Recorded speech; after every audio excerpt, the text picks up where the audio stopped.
Have you ever considered a mascot for your festival, fair, or special event?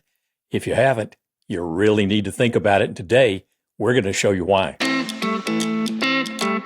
Welcome to Festival Soup, the podcast for festival, fair, and rodeo professionals. Join your host, Mike Baxter, a certified festival and event executive, as he brings you interviews from industry leaders, expert advice, and the latest updates from the world of fun-filled events. Whether you're working on a startup or managing an established, long-running event, Festival Soup has the ingredients for success. Hey, welcome to Festival Soup. Today, we're going to be talking mascots. I've got Mitch Maxine from BAM Mascots up in Canada. Where are you, in British Columbia? Is that right? Just outside of Toronto, actually. Toronto, okay. Yes, sir. So, and you were telling me you got some unusually hot weather up there today, it looks like. Not unusually. Unfortunately, Canada has a reputation for being cold, and I often wish it was true. But come summer, we're sweating it out with the rest of the world. So, yeah. Well, good. So, BAM Mascots and I have worked together over the years, and we created an award-winning mascot for the city of Tomball down here in Texas. And so you were the first company I thought of when we were talking about doing an episode of this podcast on mascots. And so wanted to talk to you about that today. Well, I really appreciate it. I'd love to answer any questions you might have and see where we can put some input into this. Well, give me some background. Just what is the appeal of a mascot to a theme park, a fair, a festival, a rodeo, whatever it happens to be? You know, I think that the greatest appeal and the greatest value of a well-designed mascot is it very often they're organizations that want to have a community outreach. They want to have a presence. And I think one of the best and most effective ways to do that is to humanize that organization or that company. A perfect example is Michelin Tire. It's a tire company, not automatically the most empathetic, if you want to use that term, company you can think of, but they created the Michelin Man and utilized it well, and that character became the face of that organization. I think that's one of the greatest values of having a mascot is it takes, to use the phrase, a faceless, nameless organization, and it humanizes it. It allows people to connect with that organization on a more personal level. So, you and I talked earlier that, it's how you use the mascot that really makes it something special. Absolutely. You don't want to just use it at the event and then put it in a closet for the rest of the year. If you can make that mascot become the brand or be, what people recognize, they see it, they think of you 6 months after the event. And so it's ongoing marketing. We used it as a marketing tool, when I was with the city of Tomball, and it worked out very well. So once people realize that, it's kind of like Disney, obviously. Those mascots are everywhere. They're all over the park, sure. But now they've been branded and they are on T-shirts and merchandise and everything. And you talked about the small squeezy toy that we created that we were giving away of the mascot here, Rusty Rails, the railroad engineer in Tomball. So, that's really important. Let's talk for just a minute about the real advantages of a custom mascot versus just buying one, off of Amazon or whatever it happens to be. Because I know, and the professionals that I work with know, that when you customize this thing, it's yours. It's not something that other people all over the country can have. So in your opinion, what's the importance of that? Well, we could spend the entire podcast talking about that subject alone. There are so many companies out there that claim to sell custom mascots when in truth they're off the rack. There are so many companies that are making promises in terms of customization and their ability to customize a costume when it doesn't exist. But I'm going to put that aside for a second and speak more directly to your question. the advantages of a custom costume, I think, first of all, obviously customization. You want the costume to represent your brand, your organization. And you just can't get that with an off the rack because, as you mentioned, there could be dozens of other companies out there or organizations or individuals with exactly the same costume. When a client comes to us and they have a vision, part of the agreement that we have for this client is that we will never reproduce that character for any other client. That is theirs, and never the twain shall meet. We would never take one design and superimpose it on another client. So there's a huge advantage to having a singular character that you can be confident is not being replicated and used for other organizations. Secondly, the quality of the costume that you're getting, I don't think I can speak highly enough or emphatically enough about the quality that you get with a custom made costume. When we make a costume, we use industrial strength threads. We use extremely high end glues and fabrics and foams. So many costumes out there are used with poor manufacturing products and methodologies.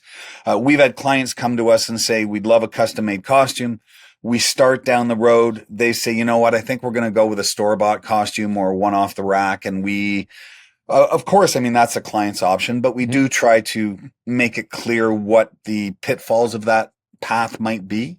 And we've had a number of clients come back to us 6 months later and say, well, we bought one off the rack and it's fallen apart. It was never what we thought it would be. We want to go down the road of getting one custom made. So if you're looking for quality, and I'm not going to shy away from saying it, a quality mascot costume, like anything else, does have a price tag attached to it. But any reputable mascot company should be able to justify that pricing in terms of the quality that you're going to get. Well, it's you get what you pay for. I mean, there's no doubt about it. Right. Exactly right. And we were talking earlier about the life expectancy of a mascot that's custom made. There's a world of difference between that and buying one off the rack.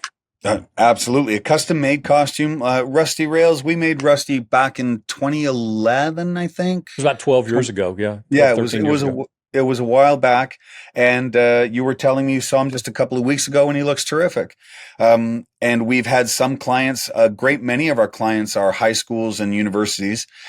We often replace those costumes. Maybe often is the wrong word. We do replace some of those costumes every 2 or 3 years simply because they are high school mascots. And you can imagine the treatment a high school mascot gets at a football game, getting tackled by people and being roughhoused with and all that sort of thing. So it really does depend on the utility of the costume, how well the costume is cared for, how well it's maintained between uses.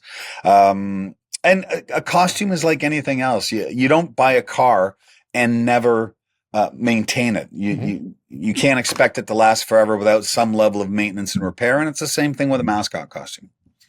But having said that, we made a costume for a client the first year that we opened up, and that costume is still going strong exactly because of that level of care that the costume receives. Yeah. How many mascots, just in general, do you make for fairs, festivals, rodeos, whatever, as opposed to high schools, colleges? I mean, is it a good percentage? You know what? I would say probably in the 5 to 10% range will be for fairs and festivals and that sort of thing. We made a great big blue ribbon costume a number of years ago for a fair in New Jersey.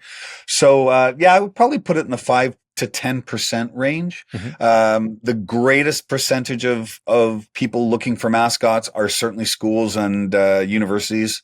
North American wide, and we ship some stuff to Europe and France and that sort of thing as well. So, but to answer your question, yeah, we've done quite a few for fairs, and like I said, probably 5% to 10% range. Yeah.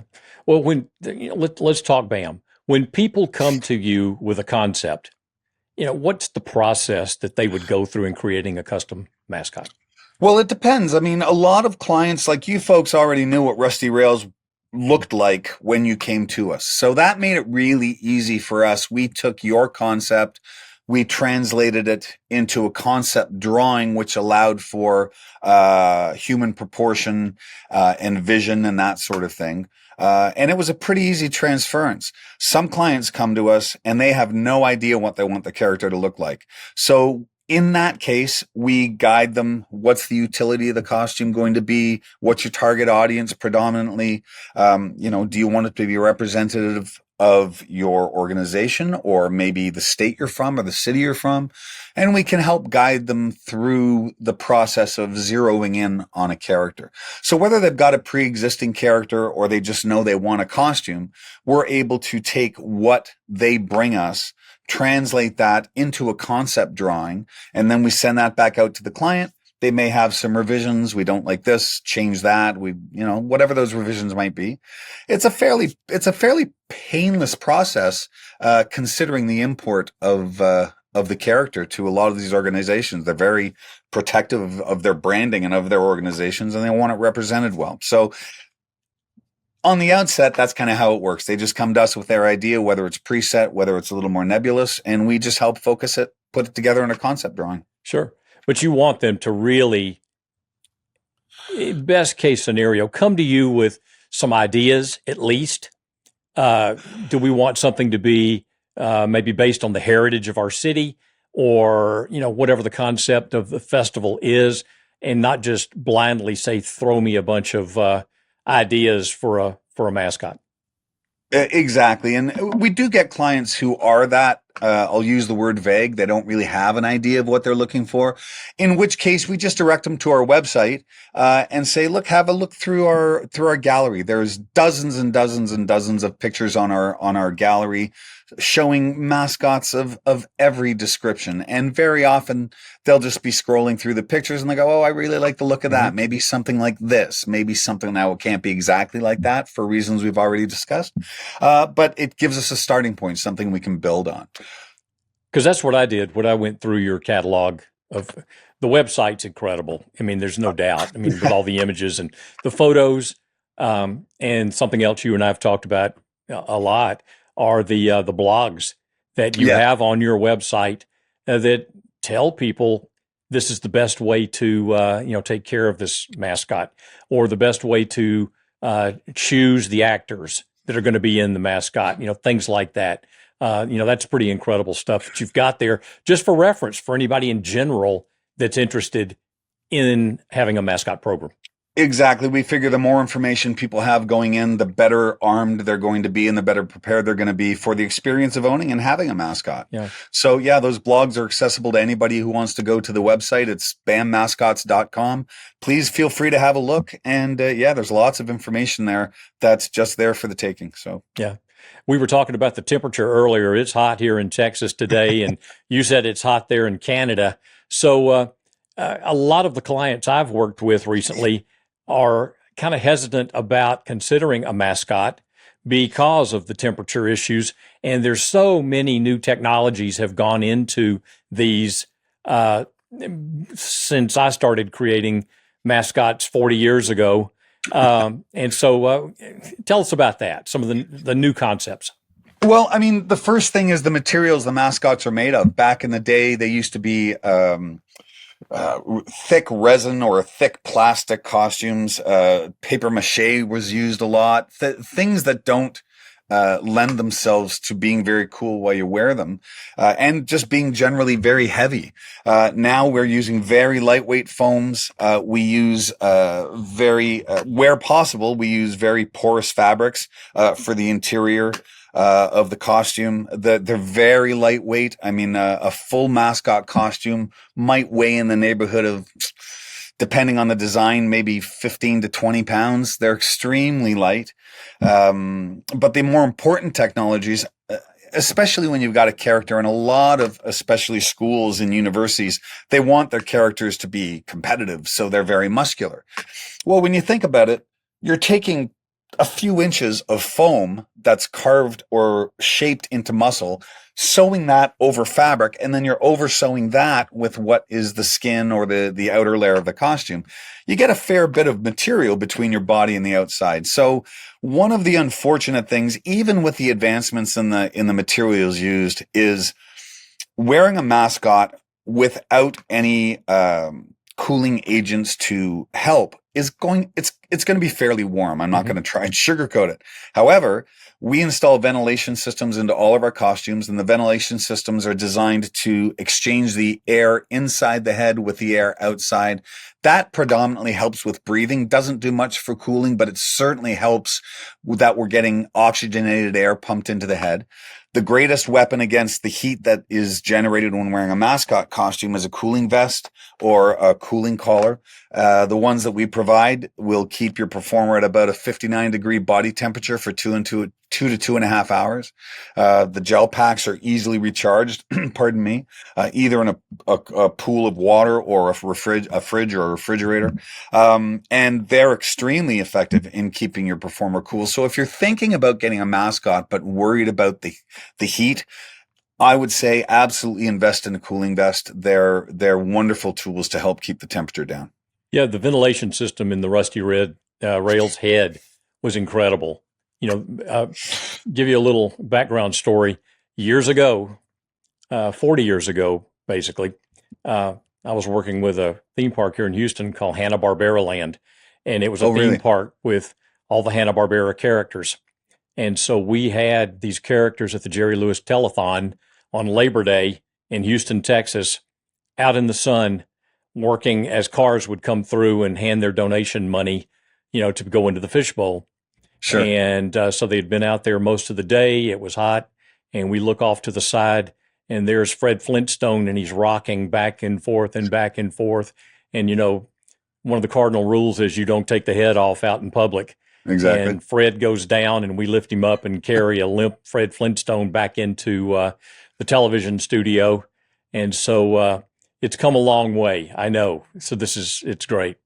I often, when a client asks about the ventilation system, is it really necessary? I always draw the analogy to take a motorcycle helmet with a full face mask, just put it on, close the face mask, and sit there and breathe and see how long it takes the air to become stuffy. Yeah. It's one thing when you're on a motorcycle and you've got air going through, but when you're just sitting there, it becomes extremely stuffy very quickly because the air isn't being exchanged and you're rebreathing the same stale air. So yeah, the ventilation system, when done right, extremely important and very effective in helping the performer stay comfortable during the performance. Great.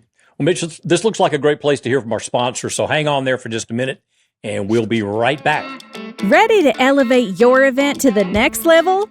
Partner with Certified Festival and Events Executive Mike Baxter and Texas Festival and Tourism Consulting to transform your festival or fair into an unforgettable experience. With a track record of success at renowned events like the Midland County Fair, the Texas Blueberry Festival, the McAllen Holiday Parade, the Lubbock Arts Festival, the Texas Crab Festival, and the Great Texas Mosquito Festival, Mike brings unparalleled expertise to your event planning and execution. From event evaluation and development to strategic marketing, public relations, and award-winning photography, Mike is your go-to consultant for making your event shine. Don't miss out on the opportunity to work with one of the best in the business. Mike Baxter is former chairman and longtime member of the Texas Festivals and Events Association and a member of the Texas Association of Fairs and Events. Call or text Mike Baxter today at 281-222-4775 or email mike@txfestconsultant.com. Let's make your next event a standout success. Okay, we're back. So give me a few tips, if you would. I know people can see these things on the blog, on your website, but give me a few tips of what folks might consider in choosing the right actor to wear these costumes, because people don't realize you have to be overly animated within this mascot costume in order to get the effect that you normally wouldn't have to do if you weren't in the clothing. Extremely good point, and an extremely critical one in terms of an effective presentation of your character.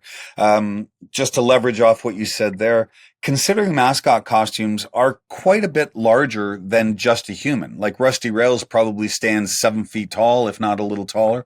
So they're very big. And because they're so big, you've got to exaggerate the movement. So an important thing for a performer to remember is if you're walking down the street and someone waves at you, you just pick up your arm and you wave back. But when you're wearing a costume, you really have to exaggerate that movement in order for it to be effective, in order for it not to look small, if you know what I mean. Mm-hmm. So like you said, you want to be animated, you want to move around a lot, you want to be able to engage the audience with large movements. You don't want to be too aggressive with your motion. You don't want to scare people off, and especially kids. Kids are really, really drawn to these mascot costumes. They just love them, but it's very easy because of the size of the costume to come across a teeny tiny bit intimidating, especially with little kids. Mm-hmm. So yeah, you want to be animated, but you want to make sure that you're being animated in a friendly way, not an aggressive way.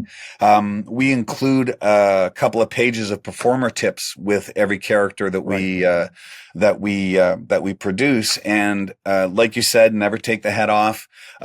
Generally, unless it's part of the character and the character personality, we recommend you don't talk while you're inside the costume, because first of all, it's a very muffled sound because you've got a lot of foam between you and the outside. So it usually comes across muffled. It's hard to understand what's being said.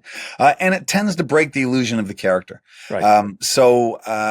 Yeah, absolutely. Lots of animation, lots of friendliness, no intimidation. Keep the head on. Generally don't talk. One of the things I always like to say, especially with kids, because I like to be very physical with the characters, take your cue on the physicality from the audience member. So if someone comes up, doesn't matter whether it's child or adult, don't reach out to touch them first, even if it's just a cute pat on the head. Mm-hmm. If they're coming toward you and they seem open to it, or they reach out, definitely reach back. Never exceed the amount of contact that it looks like they're prepared for. For instance, if a little kid runs up and throws himself around your leg and just clings to you okay, well, that's a very friendly child. And that's a child that you can maybe hug a little bit more openly. We always recommend never a full body hug, regardless of who you're hugging. Always a gentle hug from the shoulders. Mm-hmm. If it seems appropriate, if the child seems a little standoffish, I've seen some mascot performers overstep by trying to calm a child down or reassure a child. That's not your job as the mascot. It's your job to mirror the audience's energy. So if you've got a person, doesn't matter if it's a child or an adult, who seems a little hesitant, don't try and break through that. Mm-hmm. Respect it. Interact with them as you feel appropriate, but don't try to push that boundary. It can often end in a bad way, and you never want anyone to see an interaction with your character that could even remotely be deemed inappropriate, or I can't think of a better word. So I think that's the best advice I can give. Make sure your performer understands that their job is to match the energy of the audience or of the people in front of them, and don't push past that. Yeah. And the actor needs to realize too, it's hard to see sometimes out of the head. Yes. And so a small child could be underfoot. So always be aware. And you've got those big feet. Sometimes they're hard to walk in. They very much are. Yeah. Training is very important for these people. That's a really good point. I'm glad you brought that up. If you do have a mascot, make sure you get the mascot, if you can, a few days or a week in advance of their first performance, and give your performer time to practice in the costume, because it is going to take some getting used to. We recommend that you don't ever have a performer without what we call a spotter, someone who stays with the performer while they've got the costume on. Like you said, vision is limited. They can't see everything like you could if you didn't have the head on. So it's the spotter's job to make sure that they're aware of, you're about to step off a curb, and that's a risky business when you're wearing a mascot costume. It's their job to make sure that all of those things that the performer can't see and that might impact them while they're wearing the costume, that they're aware of those things. And it helps control the crowd too. So. And stay hydrated. And absolutely. we recommend 15 minutes rest for every 30 minutes in the costume. And that might be pushing a bit. It might almost be 30 for 30 or 15 for 15. Yeah. But absolutely stay hydrated. You're going to be warm in the costume. Going back to the cooling vest, that mitigates that a lot. But absolutely, you're still going to want to stay hydrated. You don't want to start getting the dizzies while you're wearing the costume. No, you don't. Ask Fred Flintstone. He'll tell you. Exactly. Fred will tell you. So this is just kind of toward the end here. assure people that when working with you, that they're going to get what they want. I mean, we've talked about this. I know I can't tell you how many different updates I got from BAM every time something was added to the head or whatever it happened to be. So I was there with you every step of the way. So I really appreciated that. And I think others would as well. And that's an important part of the process. Right from the beginning, we want to make sure that we define a vision that meets the expectation of the client. We want to make sure that right from the design stage that we've nailed what you want us to make. And our process is once the build begins, and mascot costumes actually come together quite quickly. The actual build process only takes a couple of weeks. There's a lead time where we have to deal with existing contracts before we get to a particular client's. But once the build starts, it comes together quite quickly. And we send progress pictures, like you mentioned, at critical steps in the build of the costume, especially the head, because the body's important too, but the head really defines the character. So we'll do a rough carve of the head, get the general shape of it. We'll send some pictures. If you want to make changes, let us know. We'll make those changes. We carve it down till the head's finished and ready to be fabric covered. We send more pictures. We do a fabric approval process so the client knows what color the fabrics are going to be. At every juncture during the build, the client is going to get some pictures. And you know what? It's really a thrill for us too, because when we send clients progress pictures and the client writes back and goes, "This is so exciting. I love watching this thing come together." That's important for us too. I mean, we feed off that energy as well, but absolutely our goal is that when we send the final set of pictures prior to shipping, the client already knows what it looks like because we have sent progress pictures consistently along the process. We want to make sure that when it comes time for the final approval, there's no surprises. You already know what the character looks like because you've been seeing the build as it's progressing. Mm-hmm. So that's really important to the process for sure. Yeah. And one thing that we had talked about earlier as well was apparently mascots are becoming more and more popular because your lead times are twice what they were when we first started working together years ago. Exactly. And I'll attribute that to two things. One is that horrible COVID that everybody went through, and in-person events were shut down for so long. Once they opened up, everybody wanted their characters in play as quickly as possible. Now, I expected that to last about a year or so, and it has kept on. So yeah, the number of people coming to us is increasing for sure. And I'm going to blow our own horn a little bit. We make a very, very high quality product. And I think that is telling in the number of clients who come to us and are willing to wait for that extended lead time because it is a little bit longer than a lot of other companies are able to provide. But again, it's because people know that when they come to us, they're going to get what they want. So, and something too, just a little hint for people who are looking around at different companies. If you go to the BAM Mascots website and go to our gallery page, we post the concept art side by side with the final product. So you can see right out of the gate how good a job we do. And that's not up for us. That's not up to us to say. That's up to the client to determine how good a job we do at turning a two-dimensional drawing into a wearable three-dimensional costume. I think we're spectacular at it, but I'm not the one paying for the costume, you know? So right. If you want to go to the website, have a look at the gallery and see how well we do at taking that concept drawing and turning it into an actual costume. I think you might be surprised how effective we are able to accomplish that goal. Yeah. Was there anything that you'd like to talk about that we haven't touched on? Oh, my goodness. Just, I can't think of anything offhand. We've done good. We did. We fit a lot in that half hour. I'm sure very impressed. Look how great we are. That's right. Well, Mitch, I sure appreciate you taking the time to talk with us about this. And we will have your contact information on the tail end of this podcast. And so you have a great day, and I appreciate you being here for Festival Soup. I can't thank you enough for letting me come on. I've enjoyed every second of it. It was nice meeting you after so long, so thank you for that. And thanks so much. I really enjoyed it. Great. Thank you. Bye-bye. My pleasure. That's all for this episode of Festival Soup. We hope you enjoyed our tasty serving of festival insights and advice. If you liked what you heard, be sure to subscribe on your favorite podcast platform and leave us a review.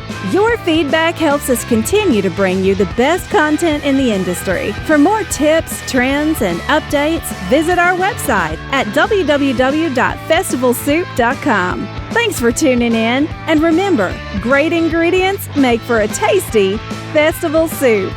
See you next week.